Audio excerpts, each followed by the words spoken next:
There are K-pop groups that sell out stadiums, and then there are groups that built the stadium themselves. Stray Kids has spent years being called an underdog, a dark horse, a group that wasn't supposed to make it this big. But here's the thing, they did. And not because luck showed up at the right time, not because a label handed them a perfect formula. Stray Kids reached the top of global charts, sold out world tours in minutes, and built one of the most fiercely loyal fandoms in the industry. And they did it in ways most people never paid attention to. Even their own fans, the stays, might not know the full story behind how this happened. What actually goes on inside a group that produces its own music, runs creative control over its own image, and still manages to stay commercially dominant in one of the most competitive entertainment industries on the planet? What's the real infrastructure behind the numbers? Because chart positions don't appear out of nowhere. Stadium crowds don't just happen.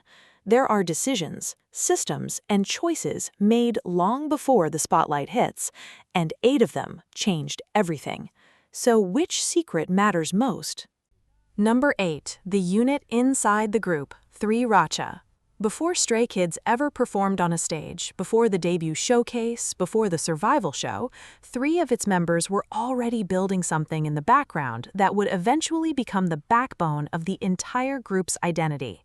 Bang Chan, Changbin, and Han, collectively known as 3 Racha, were producing and releasing original music on SoundCloud as far back as 2017, months before Stray Kids officially debuted under JYP Entertainment.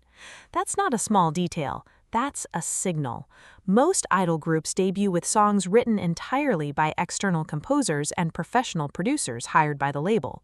Stray Kids came in with a production unit already functioning inside the group itself.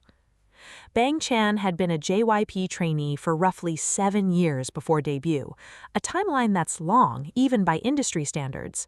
During that period, he wasn't just practicing choreography and vocal runs, he was developing actual music production skills, learning software, studying arrangement and sound design.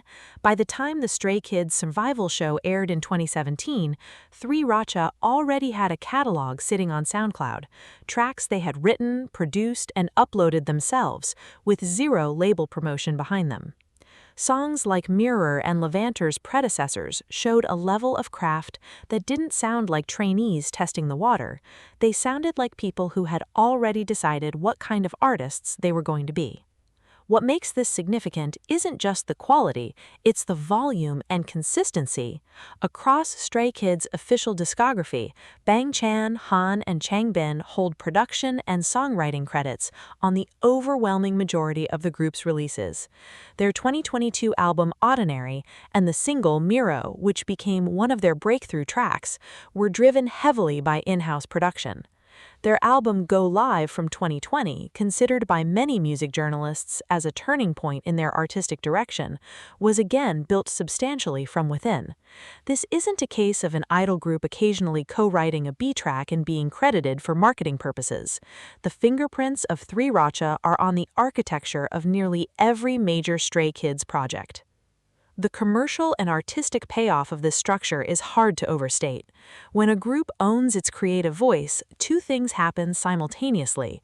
The music develops a coherent identity across releases, and the group is insulated from the kind of creative inconsistency that plagues acts dependent on roving door songwriter pools. Stray Kids doesn't sound like a different group every comeback, because the people making the decisions about sound, tone, and concept are the same people standing on stage performing those songs. That coherence builds trust, both internally within the group and externally with the audience. At the 2022 Mnet Asian Music Awards, Stray Kids took home multiple awards, including recognition in categories that directly reflected their production output. Industry acknowledgement of that kind doesn't go to groups that are merely performing other people's visions. It goes to acts that have demonstrated sustained creative authority. And in a genre where label control is the default setting, sustained creative authority at the group level is genuinely rare. 3RACHA also kept releasing music outside the main Stray Kids schedule, unit tracks, remixes, bonus content, which meant the production muscle inside the group never went idle between album cycles. That output discipline kept their skills sharp and kept the audience engaged in ways that a standard promotional calendar couldn't replicate on its own.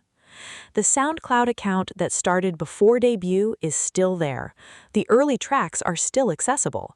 If you listen to them now and compare them to where Stray Tunes production landed by 2022 and 2023, the progression is audible and documented, not manufactured, not revised in retrospect. The foundation was laid early, and everything built on top of it was load-bearing. And if a production unit operating inside the group was already this powerful from day one, wait until you hear what the label actually gave them permission to do. Number 7. The permission no other group got? Stray Kids. Creative control in K-pop is not a given. It is negotiated, earned, or, in most cases, never offered at all. The standard model for most idol groups under major labels is clear. The company develops the concept, external producers write the music, choreographers design the performance, and the artists execute. That system works. It has produced some of the most commercially successful acts in music history. But Stray Kids entered the industry operating under a structurally different arrangement, and the paper trail of that difference is visible in every credit list on every album they've released. The foundation of this arrangement was established before debut during the Mnet survival show also titled Stray Kids, which aired in 2017. The show's format was not standard. Contestants weren't simply competing in vocal or dance evaluations.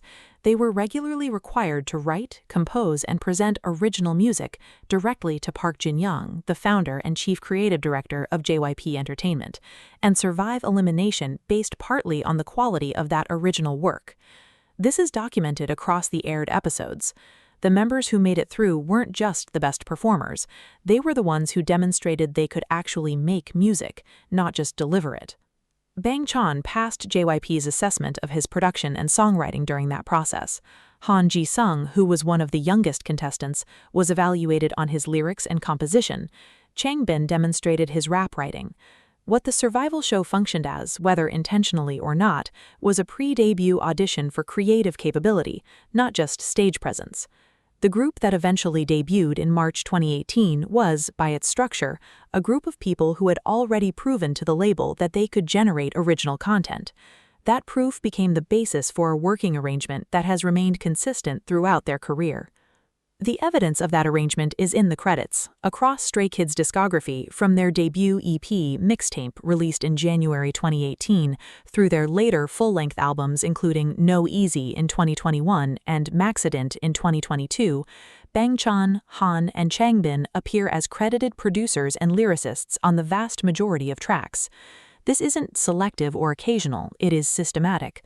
For a group under one of the 3 largest entertainment companies in South Korea to maintain that level of internal production credit across multiple years and multiple albums is structurally unusual.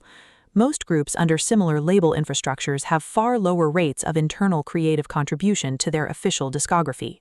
Park Jin-young has spoken in interviews about recognizing the group's creative capacity early and structuring their development accordingly.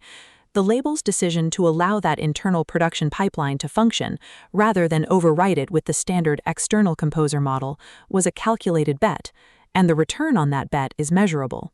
Stray Kids albums have a sonic consistency that acts with high external producer turnover rarely achieve. The group's sound evolved across years in a direction that felt intentional rather than trend-chasing, because the same people making the creative decisions were also accountable to the long-term direction of the project. This autonomy also extended beyond music. The visual world around Stray Kids, the SKZ universe, the lore embedded in their music videos, the thematic continuity between albums, was developed with significant input from the members themselves. The concept for ordinary, which leaned into themes of supernatural transformation and individuality, was not simply assigned to them by a creative team. It emerged from a collaborative process that included the members' own artistic direction. In an industry where most artists are handed a concept and asked to bring it to life, Stray Kids were handed the pen. That's not a metaphor, it's what the production credits say when you read them. And while creative control sounds like an artistic privilege, what it actually translates to, commercially, is retention. A group that builds its own sound is far harder to replicate, far harder to replace, and far harder for audiences to walk away from. Which raises an interesting question. If creative control was the foundation, what was the event that nearly destroyed everything before it could build into anything? Number 6. 8 instead of 9. Stray Kids. On October 29, 2019, JYP Entertainment issued a short, formal statement. Kim Woojin, a vocalist and one of the 9 original members of Stray Kids, had left the group. The reason given was personal circumstances. No elaboration, no timeline, no follow-up press conference. In an industry where group disbandments and departures are often handled with carefully managed public narratives, this statement was unusually sparse, and that sparseness created a vacuum that the internet immediately began to fill. For a group that had been active for just under 2 years, losing a member at that stage is not a minor administrative adjustment. It is a structural disruption that has ended careers before they fully began.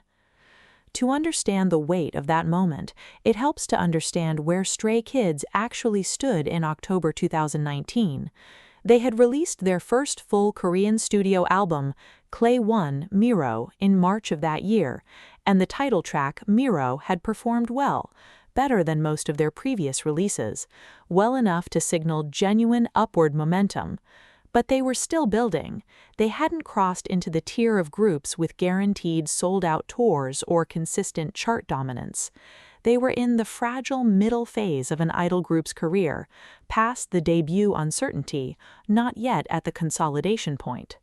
Losing a member in that window is a different kind of risk than losing one after you've already established a dominant market position. The industry history on member departures is not encouraging. Several groups that lost members during their growth phase found that the departure fractured fan loyalty, disrupted promotional schedules, and created a narrative of instability that followed them for years. The immediate reaction from parts of the online fandom community when Woojin left was exactly that kind of uncertainty. Questions about the group's stability, about what the remaining members had known and when, about whether the group would continue in any meaningful form. The remaining 8 members, Bangchan, Lino, Changbin, Hyunjin, Han, Felix, Sungmin, and IN, did not disband. They did not take an extended hiatus. They regrouped, restructured their vocal and performance arrangements, and kept moving. In December 2019, they released Clay-Levanter, which had been in production before the departure. The release went ahead. The promotional cycle continued. There was no visible collapse. Then 2020 arrived, and with it COVID-19, which shut down live performance globally and gutted the revenue model for virtually every touring artist on the planet.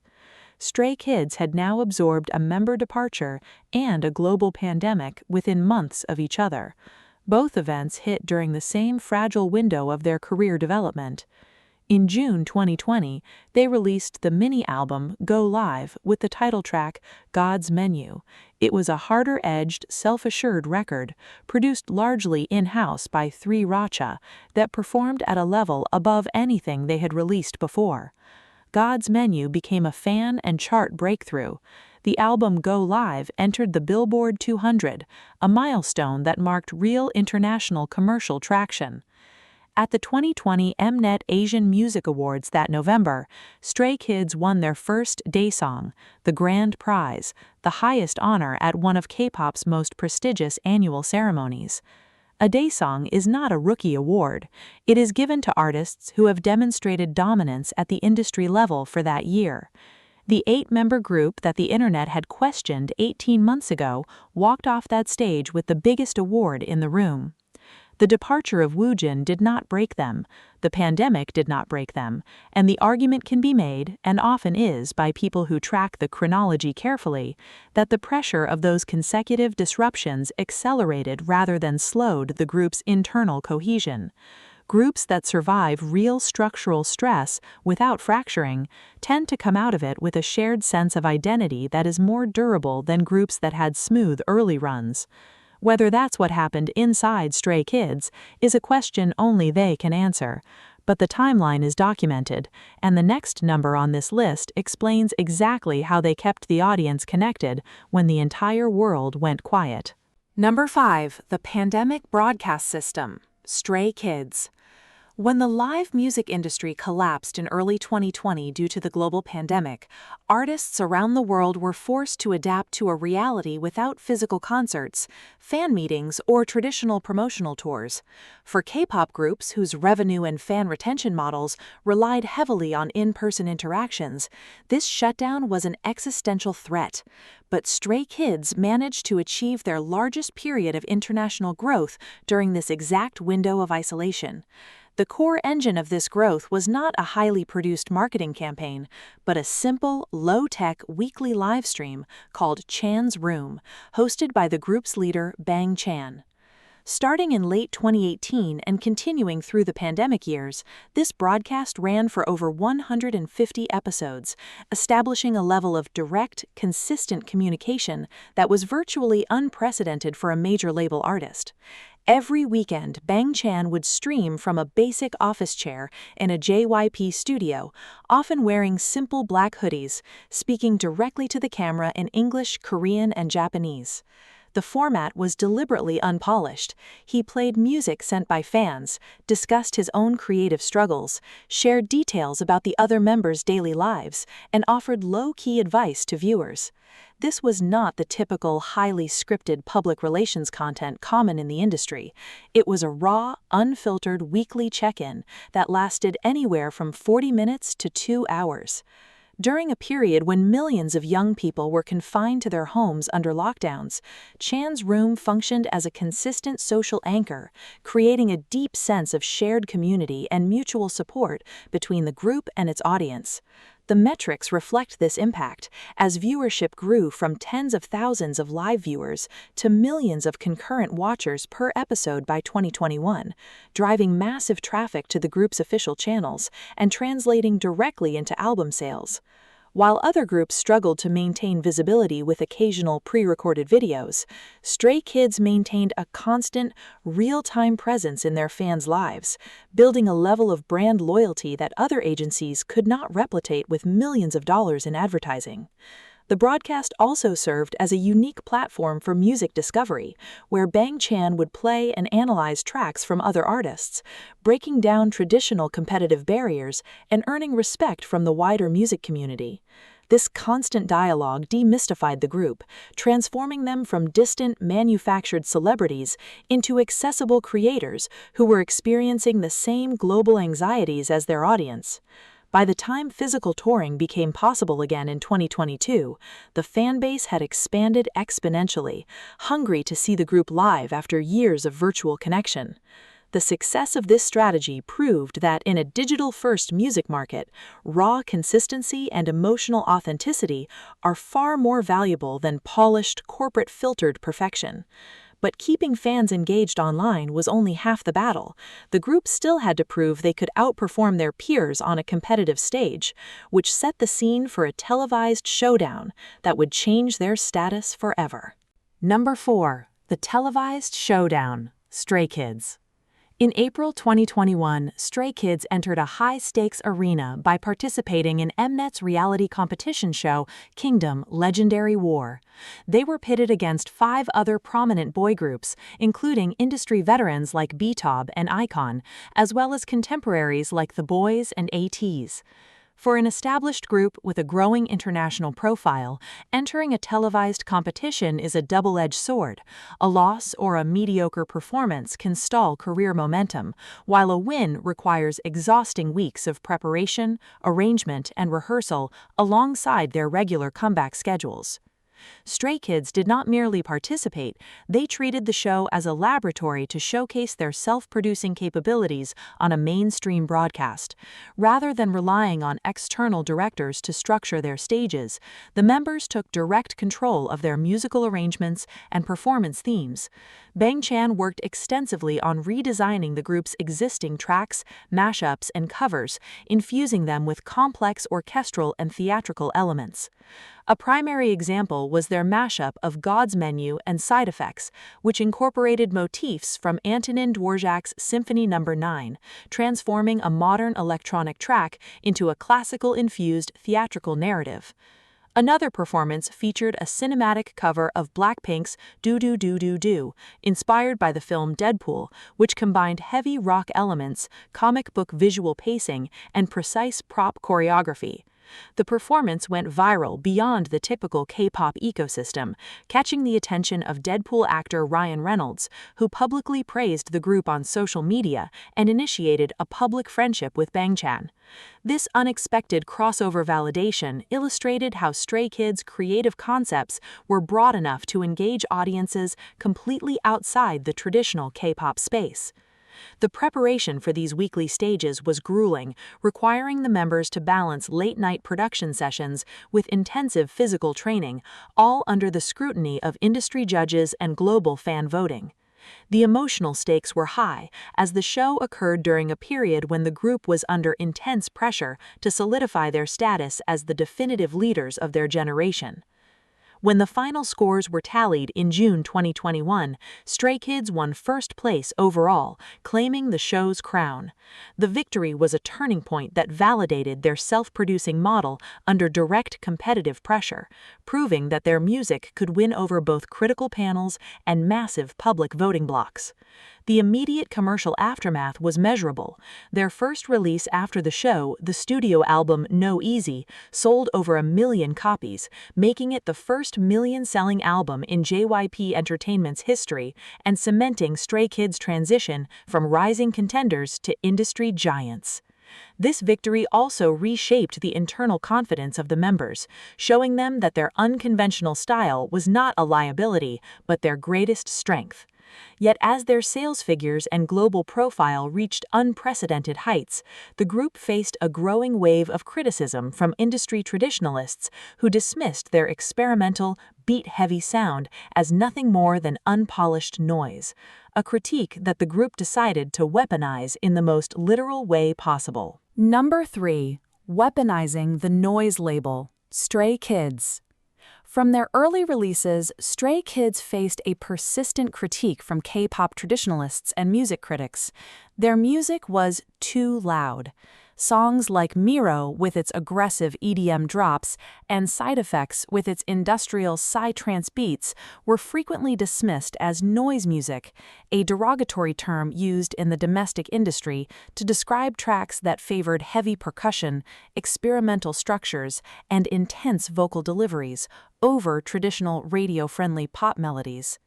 In an industry where major labels carefully monitor public feedback and pivot their artists' concepts to maximize broad public appeal, the logical corporate response would have been to soften their sound.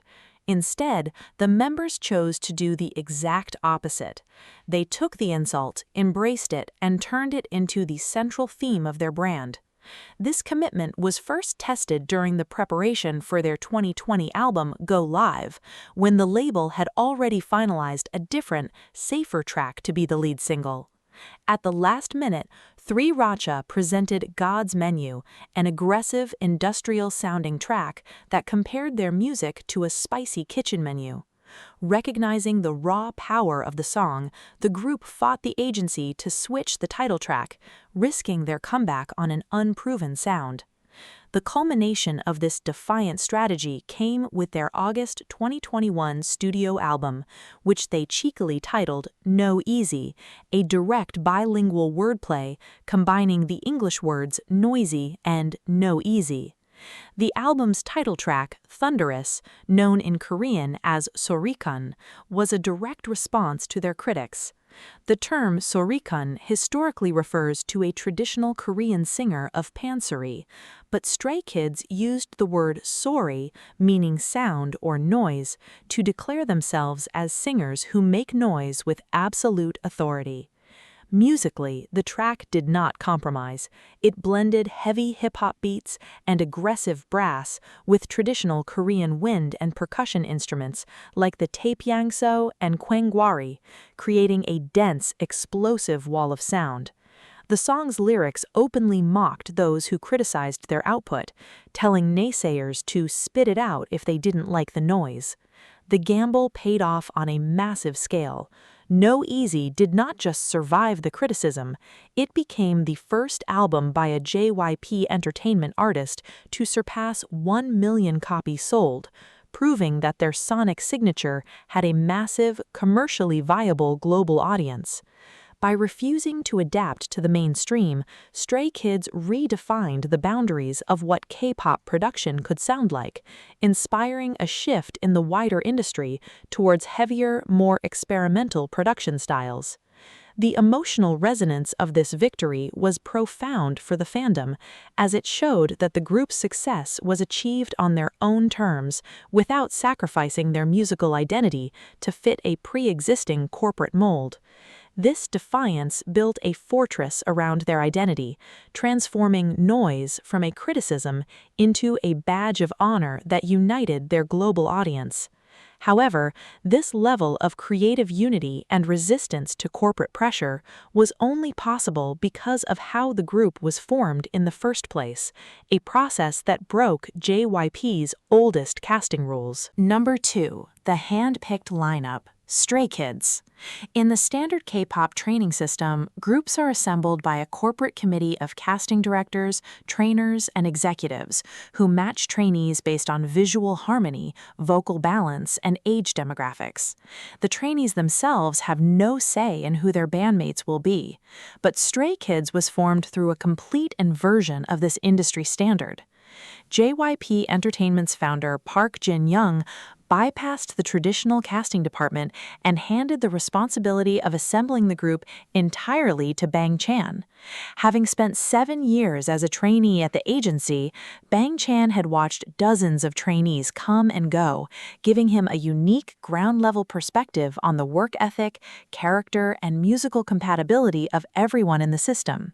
He did not select members based on corporate checklists. He hand-picked each person: Lee No, Changbin, Hyunjin, Han, Felix, Sungmin, and IN based on personal trust and a shared artistic vision. This meant that before the group was ever introduced to the public or placed on a survival show, they had already established a foundation of mutual commitment. They spent months practicing in small training rooms late at night without any staff supervision, developing their choreography and writing music as a self-contained unit. The strength of this bond was tested almost immediately during the 2017 survival show when Park Jin-young eliminated Lee No and Felix, citing deficiencies in their performance skills. In a standard corporate setting, the remaining members would have accepted the decision and moved forward as a 7-member lineup. Instead, Bang Chan and the remaining members continuously advocated for the eliminated trainees, pushing the agency to give them another chance. They worked overtime to train the eliminated members in secret, preparing a final performance that eventually convinced the agency to debut the group as a complete unit. This history of choosing one another rather than being forced together by executive decree created an internal culture of loyalty that sustained them through their early career struggles. When an artist group is manufactured by a company, the relationships can easily fracture under the pressure of grueling schedules, creative differences, or external controversies. For Stray Kids, their alignment was organic, allowing them to make collective decisions, resolve internal conflicts without company mediation, and maintain a unified front during their most difficult periods. This structural anomaly changed how JYP Entertainment approached group development, demonstrating that a self-assembled unit could achieve a level of operational cohesion that corporate casting departments struggled to replicate. This group-first mentality also influenced their creative choices, ensuring that every member's unique vocal color and dance style were integrated into their self-produced tracks, rather than forcing them to conform to a preset concept. Yet, even with a self-produced sound and a hand-picked lineup, their rise to global dominance required one final hidden corporate mechanism, a structural reorganization inside JYP itself that gave them a private runway to the top of the global charts. Number 1. The JYP division system, Stray Kids. While artistic talent, self-producing capabilities, and fan loyalty are the visible components of any major music success story, they cannot scale to a global level without a highly optimized administrative engine behind them. For Stray Kids, this engine was JYP Entertainment's revolutionary corporate restructuring in 2018, which replaced their centralized department model with a task force-style division system. Under the old industry model, a single marketing, A&R, or public relations department managed every artist on the label's roster, leading to scheduling bottlenecks, delayed releases, and split focus when multiple groups were active. To solve this, JYP Entertainment split its entire company into independent, self-contained sublabels called divisions, with Division 1 specifically assigned to handle Stray Kids. This structural reorganization meant that instead of sharing resources with label mates like Twice, GOT7, or ITZY, Stray Kids had a dedicated team of professionals working exclusively on their brand 365 days a year. This division functioned like an agile, independent startup backed by the massive financial capital and global distribution networks of a legacy K-pop powerhouse.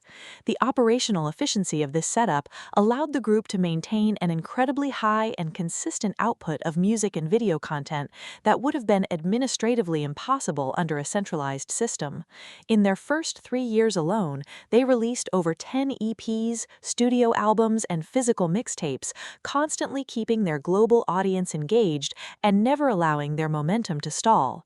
Because the Division 1 staff worked exclusively with Stray Kids, they developed a deep understanding of the group's unique sonic identity and creative goals, allowing them to approve and execute non-traditional marketing campaigns and visual concepts far faster than their competitors.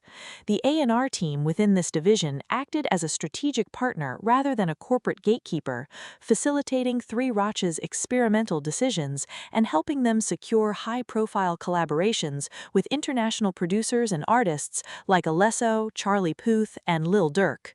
Furthermore, this dedicated structure allowed the division to secure major global opportunities, including individual fashion partnerships with luxury houses like Versace for Hyunjin and Louis Vuitton for Felix, as well as contributing to major Hollywood soundtracks like Deadpool and Wolverine. This dedicated support system gave 3ROCH the security to write and produce experimental tracks, knowing they had an entire corporate division ready to package and distribute their music to global markets instantly. The success of this division model was so pronounced that it reshaped the corporate structure of the entire K-pop industry, with competing agencies quickly adopting similar multi-label systems to manage their own artists. The ultimate result of this administrative and creative alignment was historic. Stray Kids became the first group in the world since the Beatles to debut their first 5 chart-topping albums at #1 on the Billboard 200. This milestone proved that when a hand-picked lineup of self-producing artists is paired with a dedicated corporate division, the traditional limits of global music success no longer apply, leaving the world to wonder what boundaries they will break next.